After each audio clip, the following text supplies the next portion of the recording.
Something unusual is happening in the royal commentary space, and it's not subtle. For years, the loudest defenders of the Prince and Princess of Wales operated like an unshakable wall, instantly shutting down any critique, spinning any questionable decision into an inspirational narrative, and treating even the blandest palace messaging like it was Shakespeare. But that wall is starting to crack. Worse than crack, it's openly crumbling in real time, and the posts reacting to Kate's latest autumn message show it perfectly. It started with Charlotte Gill's reaction, and for anyone who has followed royal discussions, her tone tells a story all on its own. She doesn't sound mildly confused or politely questioning. No, she sounds done. As in fully, completely, not even trying to hide it done. Saying she has really gone off Will and Kate is not the type of line that gets dropped casually by someone who has spent years cheering them on. That's someone who has reached their saturation point, and honestly, can you blame her? When a so-called autumn message lands and sounds less like a royal initiative and more like the introduction to a wellness influencer's seasonal newsletter, people are going to roll their eyes. Hard. Phrases like deeper connection, embracing the beauty found in change, and whatever other poetic fluff was stuffed into the script feel disconnected from reality. Nobody logs onto social media desperate to hear metaphorical fall leaves being used as a symbol of human transformation, especially not from a royal household that claims to be modern, responsive, and in touch with the public. Charlotte's closing line says it all. Maybe I will eat a mince pie instead. That is not just sarcasm. That is a polite British version of, I'm tired, this makes no sense, and I'm not doing this today. But then came the real shock, June Hurst's comment. And this one cuts deeper because it doesn't come wrapped in journalistic detachment or clever phrasing. It's blunt, it's fed up, it's brutally straightforward. She makes it clear, she never liked Kate. She didn't watch the wedding. She isn't impressed by the Princess of Wales. She thinks Kate is lazy, and she believes Kate married William for convenience rather than purpose. Whether people agree or not, the tone itself signals something important. This is not coming from a hater. This is coming from someone who followed the royals enough to have an opinion and has now reached the point of openly voicing total disappointment. And then she goes further. She says she no longer likes William either. To her, he's become pompous and lazy. That is a massive shift. These two individuals, William and Kate, were supposed to represent the bright, modern, stable future of the monarchy. For years, their public-facing image was built on steady hands, polished appearances, and appeal to the loyal base. Yet here we are, seeing some of the very people who were expected to cheer them on now turning around and calling the future king pompous and out of touch. What's wild is that these reactions didn't come from a scandal, an explosive documentary, or a major controversy. They came from a seasonal message, something routine, small, and supposedly harmless. That's how fragile the narrative around William and Kate has become. If minor messaging like this is enough to spark irritation from insiders, imagine the underlying levels of boredom, disappointment, or frustration that must have been brewing long before. Because let's be honest, these messages have been getting more vague and less impactful over time. There's a difference between delivering a meaningful speech about mental health or social issues and delivering a flowery collection of poetic metaphors that could be swapped onto a shopping mall's fall decor poster and no one would notice. People are tired of substance-empty content being presented as leadership. Deeper connection sounds beautiful, but what does it actually mean? What is the plan? What is the initiative? What action is tied to it? Where is the depth? If you strip away the elegant fonts and soft imagery, not much remains, and that's precisely why the criticism is resonating.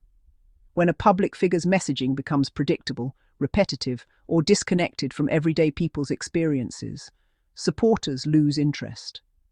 When that disconnect becomes too obvious, supporters don't just lose interest, they get irritated. And when irritation builds long enough, they start saying things out loud that they once kept private. June saying the monarchy could end after Charles is not a light statement. It reflects a growing sentiment in certain circles that William and Kate are not generating the excitement, leadership presence, or modernisation energy that people were promised. For years, the narrative painted them as the future saviours of the institution, young, relatable, in tune with the public. But words mean nothing without direction, and direction means nothing without action. If their main contributions continue to come in the form of vague seasonal sentiments, slow-moving initiatives, and overly polished messaging, people are going to continue tuning out. This is exactly the type of gradual, unintentional self-sabotage that weakens a public institution. What makes this shift even more striking is that the criticism is coming from their own audience, not opposition groups, not people with long-standing anti-monarchy opinions, but the middle ground observers who once shrugged and said, "They're all right, they keep things stable." When the neutral or formally positive voices start expressing disappointment, something deeper is happening. There's also the fact that tone matters. These reactions aren't written in rage, they're written in tired disillusionment.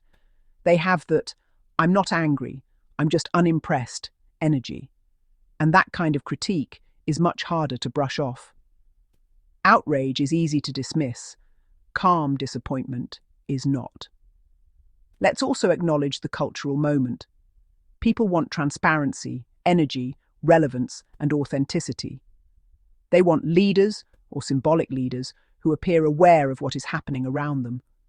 Seasonal messaging full of abstract metaphors simply doesn't cut it anymore. A message about embracing the beauty found in change means nothing to someone dealing with job insecurity, rising costs, global uncertainty, or real personal change that isn't poetic at all.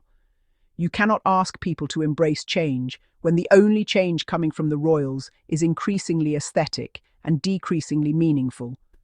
And that is the silent root of the frustration reflected in these posts.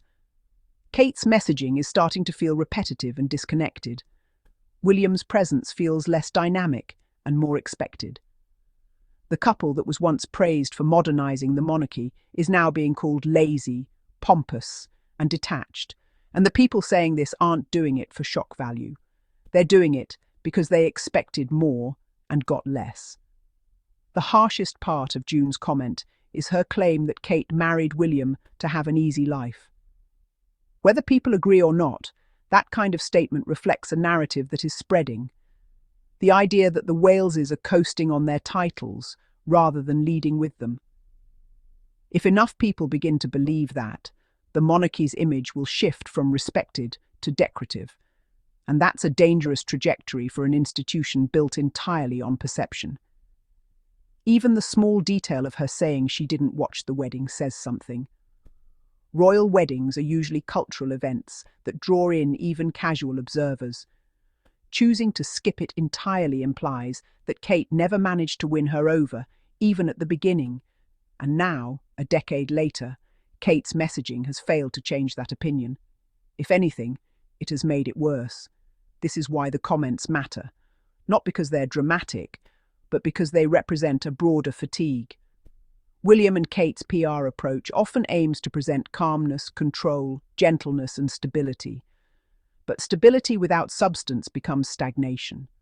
Calmness without clarity becomes irrelevance. Politeness without direction becomes forgettable. People don't want poetic summaries of seasons. They want vision. They want plans. They want relevance.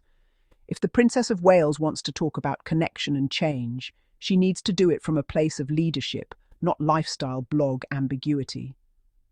If the Prince of Wales wants to speak about duty and future roles, he needs to show a sense of direction beyond strictly curated appearances. But right now, the messaging feels like a loop. Smile, pose, deliver vague inspiration, disappear, repeat. And the comments section is finally starting to reflect just how tired people are of that cycle. If their own supporters, people who once defended them automatically, are now openly criticizing them, it's not just noise, it's a warning. And it's one the palace can't afford to ignore, because if more people start echoing June's prediction that the monarchy could end after Charles, then the Waleses won't just be facing criticism, they'll be facing a full-blown crisis of relevance. When the softest voices start sounding sharp, the shift is already underway.